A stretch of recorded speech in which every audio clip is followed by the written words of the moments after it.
Assalamualaikum warahmatullahi wabarakatuh. Halo Sobat Setiap Fakta Kehidupan. Tidak lupa kami sampaikan salam sehat, salam sejahtera, semoga tercurah segala bentuk kebaikan dan juga kita semua dalam lindungannya. Seperti biasa, kita akan berbagi kisah dari yang unik, menarik, sampai bikin nangis. Mari kita simak kisahnya.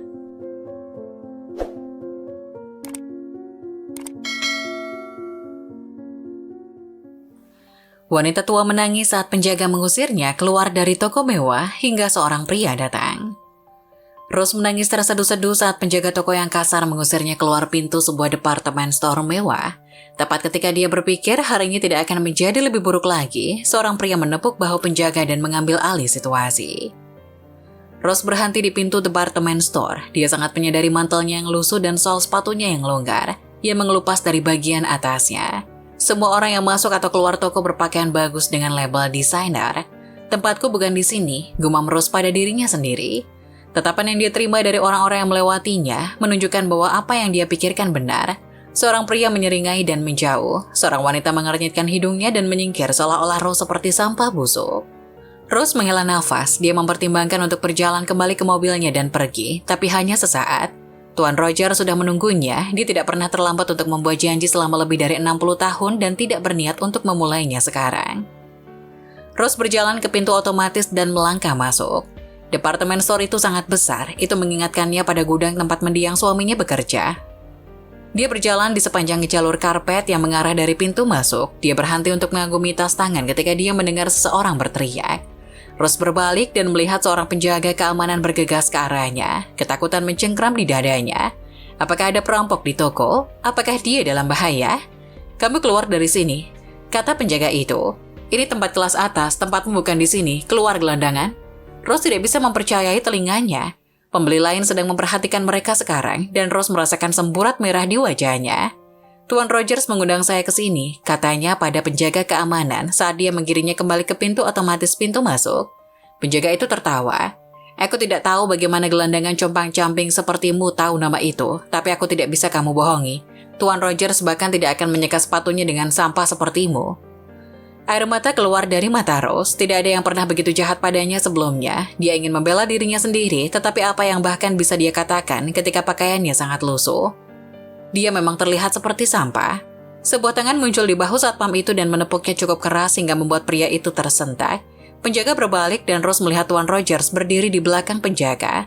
Anda dipecat, kata Tuan Rogers kepada penjaga dengan senyum muram. Siapapun yang kejam sepertimu tidak diterima dalam daftar gajiku. Penjaga dan semua pelanggan di dekatnya menyaksikannya dengan heran ketika Tuan Rogers berjalan ke arah Rose dan memohon maaf atas kekasaran penjaga itu. Dia kemudian meraih tangannya dan mencium pipinya. Anda pantas merasa seperti seorang ratu di toko ini karena memang seperti itulah Anda, kata Tuan Rogers. Beberapa hari sebelumnya, Rose berusaha untuk tidak menatap pria muda familiar yang berada di antrean di sampingnya di toko kelontong, namun dia tidak tahu dari mana dia mengenalinya. Jadi dia terus melirik ke pria muda itu. Pria muda itu berbalik sedikit dan menyapu rambut pirangnya dari dahinya. Rose melihat bekas luka di atas alis kanannya dan tiba-tiba potongan-potongan itu menjadi satu. Dia merogoh dompetnya dan mengeluarkan sebuah foto. Di dalamnya almarhum putranya berdiri di samping salah satu rekan seperjuangannya. Keduanya berseragam dan saling merangkul bahu. Di belakang mereka, gurun Irak membentang ke cakrawala. Rose menatap teman putranya di foto lalu kembali menatap pria itu. Dia melakukan ini beberapa kali sebelum melangkah ke samping untuk menepuk siku pria itu. Permisi. Rose mengangkat foto itu untuk ditunjukkan kepada pria itu. Ini kamu bukan? Jonathan sedang melamun ketika dia merasakan wanita itu menepuk sikunya. Ketika dia melihat ke bawah, dia sangat terkejut melihat foto itu, sehingga dia menjatuhkan keranjang belanjaannya. Iya, itu saya dan Tristan, dia sahabatku di sana. Dia melihat wanita itu lebih dekat. Siapa Anda? Dia memberinya senyum tipis. Saya Ibu Tristan. Oh, seru Jonathan segera memegang tangannya di antara tangannya. Saya sangat senang bertemu dengan Anda, Bu. Putra Anda pria yang hebat, saya masih memikirkannya setiap hari. Wanita itu mengatupkan bibirnya dan mengangguk. Saya juga, kami semua sangat merindukannya. Kasir kemudian memanggil wanita itu, menyela pembicaraan mereka. Masih banyak lagi yang ingin Jonathan katakan padanya. Dia memandang saat dia mengemasi beberapa barang ke konter agar kasir menghitung. Barang-barang itu kebanyakan murah dan berkualitas rendah. Dia mulai menghitung uang receh dari dompet koin untuk membayar belanjaannya. Jonathan curiga wanita itu mengalami kesulitan keuangan. Dugaannya terkonfirmasi ketika wanita itu meminta kasir untuk mengembalikan susu. Saya akan membayarnya, kata Jonathan sambil melangkah maju dan menunjukkan kartunya kepada kasir. Wanita tua itu keberatan, tapi dia bersikeras. Di luar, Jonathan mengambil tas belanjaan wanita itu. Saya akan membawakan ini untukmu, katanya. Saya sangat senang bisa bertemu denganmu hari ini, Bu. Saya berpikir untuk mencari keluarga Tristan, tapi saya tidak yakin menghubungi Anda adalah ide yang bagus. Kenapa? Dan tolong panggil saya Rose. Wanita itu mengerutkan kening padanya. Iya Rose, saya merasa banyak yang ingin kukatakan, tapi saya tidak tahu bagaimana mengatakannya. Dia berjuang untuk mengingat-ingat ketika dia mengikuti Rose ke mobilnya. Perang adalah salah satu saat terburuk dalam hidup saya dan Tristan. Saya bersamanya saat itu terjadi. Rose dengan lembut meletakkan tangannya di lengannya. Itu pasti mengerikan bagimu. Iya, ketika waktu saya habis, saya tidak tahan pulang. Saya berkeliling Asia Selatan, lalu Filipina, Indonesia, dan Australia, bertemu dengan beberapa orang hebat di sepanjang jalan, dan beberapa dari mereka membantu saya merasa lebih baik seperti pribadi saya sebelum perang. Jonathan menghela nafas. Saya kembali lebih dari setahun yang lalu dan membeli bisnis. Saya juga mulai menemui terapis. Tapi bagaimana denganmu, Rose? Saya sudah lewat. Saya pindah dengan menantu perempuan saya untuk membantunya dengan anak-anak. Dia melakukan 2 pekerjaan untuk menafkahi mereka. Saya tidak punya banyak hal di dunia ini. Tetapi saya membantu sebisa saya. Dia tersenyum padanya saat itu. Saya hanya berharap Tristan bisa melihat anak-anaknya tumbuh dewasa. Dia sangat bangga dengan keluarganya, kata Jonathan lembut. Dia melihat lagi belanjaan Rose dan mobil tua dan tahu dia perlu melakukan sesuatu untuknya. Maukah Anda bergabung dengan saya untuk makan malam minggu depan? Tanya Jonathan. Dia menyarankan sebuah restoran yang dia temukan beberapa bulan lalu. Mata Rose melebar karena terkejut dan dia menggelengkan kepalanya. Saya tidak bisa menemui Anda di sana. Saya tidak punya apa-apa untuk dipakai ke tempat semewah itu. Tolong Rose, kata Jonathan. Setidaknya saya berutang padamu sebanyak ini demi Tristan. Saya tidak akan berada di sini hari ini jika bukan karena dia. Rose mengerutkan kening padanya. Apa maksudmu?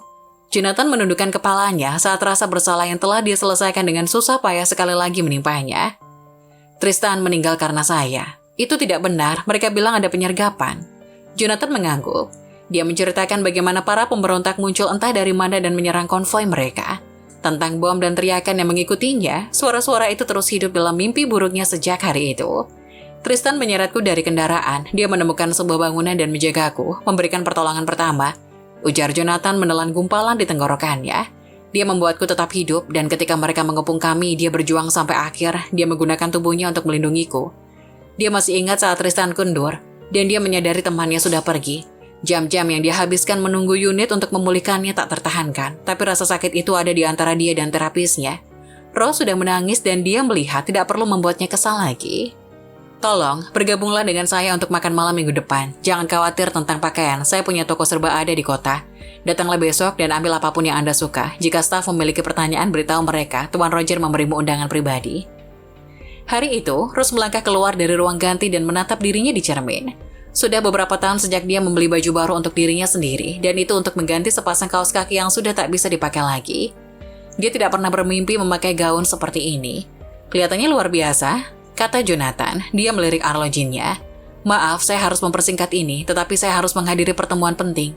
Jonathan menoleh ke asisten muda yang berdiri di dekatnya. Tolong pastikan wanita yang luar biasa ini punya beberapa sepatu untuk dipadukan dengan gaun barunya, dan apapun yang mungkin dia butuhkan, beberapa pakaian baru untuk cucunya mungkin.